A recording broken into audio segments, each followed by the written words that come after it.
What the fuck?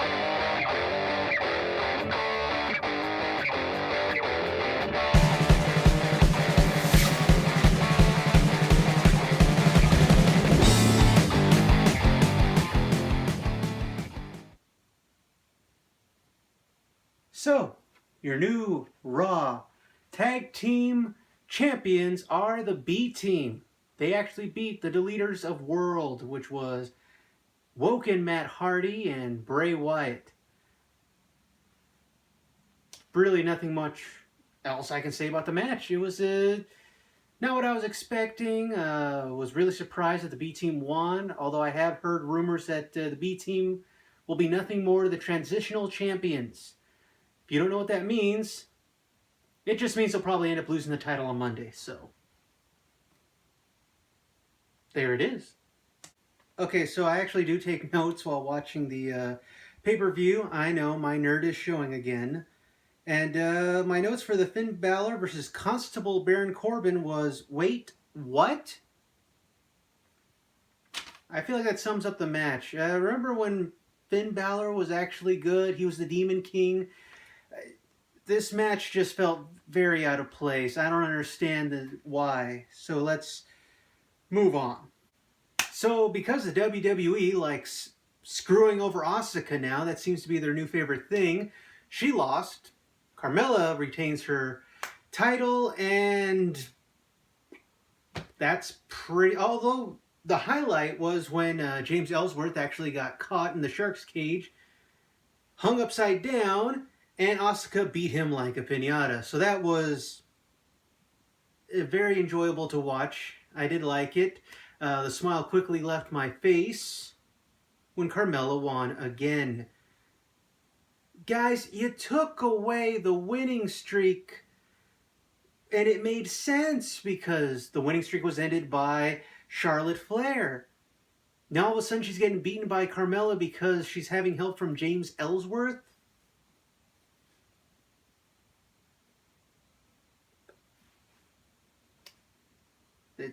There are no words. There are no words. Good news, though, we have a new United States champion, Shinsuke Nakamura. He won that title in like a few seconds. Just before the bell rung, vintage Shinsuke Nakamura, am I right? Just kicked Jeff Hardy right in the junk, and he just, well, once the bell rang, he just hit him. 1, 2, 3, new U.S. champion. Nothing much else to say about that. Let's move on. Okay, so Randy Orton came back. Didn't even realize he was gone. But yeah, he came back. I thought he was going to attack Shinsuke or point to him and say, hey, I want that belt. Nope. He got in on the fun and smashed Jeff Hardy's junk as well.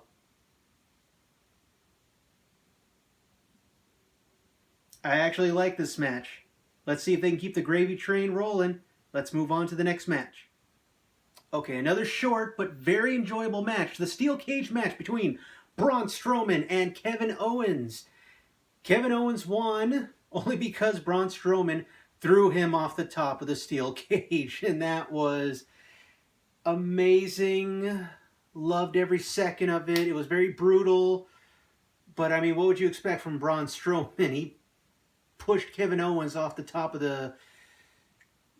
No, he pushed him off the top of the stage while he was in a porta potty. But that happened before.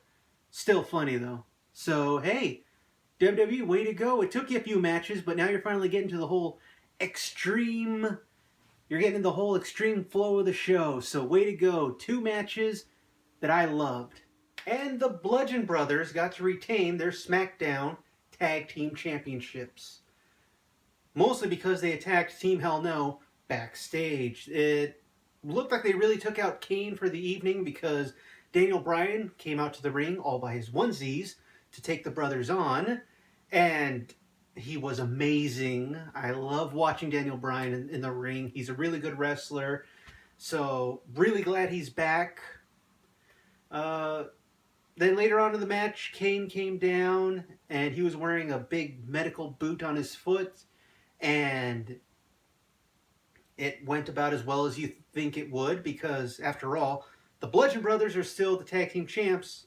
But don't worry, Team Hell No will get another chance because, well, why wouldn't they? It's Team Hell No. Come on.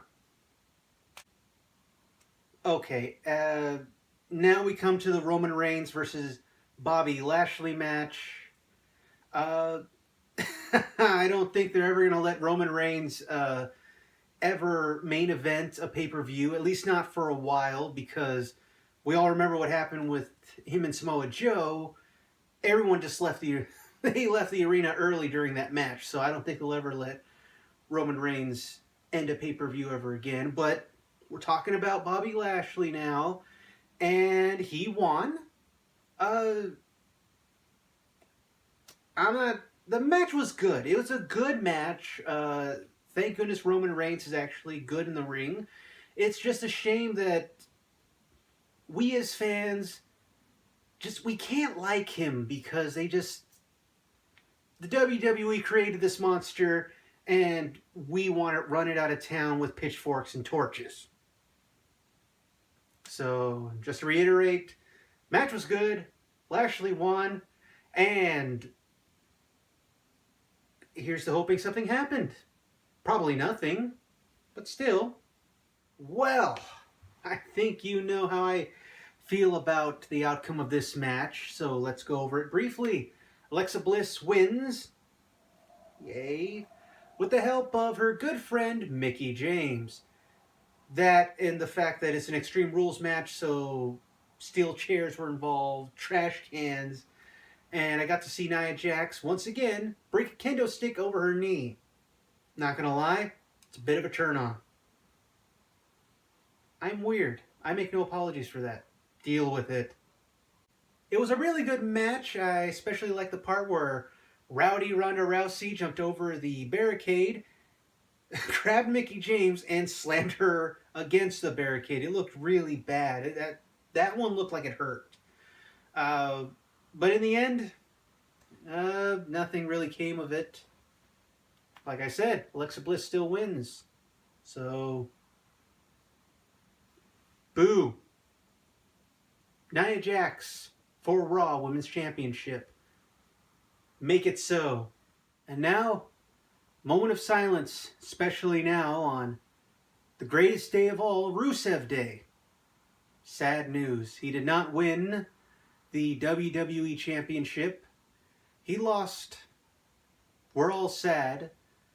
But it's okay. Because even though AJ Styles is champion, and quite frankly, he's earned it. He's earned the right to be champion for as long as he wants. Or, technically as long as the WWE wants him to be champ. Which seems like it's going to be a while. Because after all, he is the longest reigning champ within 5 years. Still impressive record. And it's alright. Rusev Day, we make it every day. And Rusev will get his chance. I'm pretty sure he's probably going to get another United States Championship run. Or maybe Intercontinental Championship run. Speaking of which, the 30-minute Iron Man match was intense. I was on the edge of my seat. Seth Rollins had the lead. Oh, right. Probably should have set that up. It was Seth Rollins versus Intercontinental Champion Dolph Ziggler. I'm sorry. Just remembering the match gets me all jazzed and pumped again. Seth Rollins was in the lead in the beginning. Then Dolph Ziggler started. He picked up the pace. He was in the lead. Then it was a tie. And the match ended in a tie. So Dolph Ziggler got to retain his Intercontinental belt. Everyone cheered. Kurt Angle came out. And he was all like, no, we're not going to end it this way. Not in a tie. I demand the match restarts. But it wasn't a restart Iron Man match. It was what he called a sudden death overtime. Good news, Dolph Ziggler still won. Well, thanks to his good friend McIntyre, he managed to retain the belt. I don't care how he managed to do it.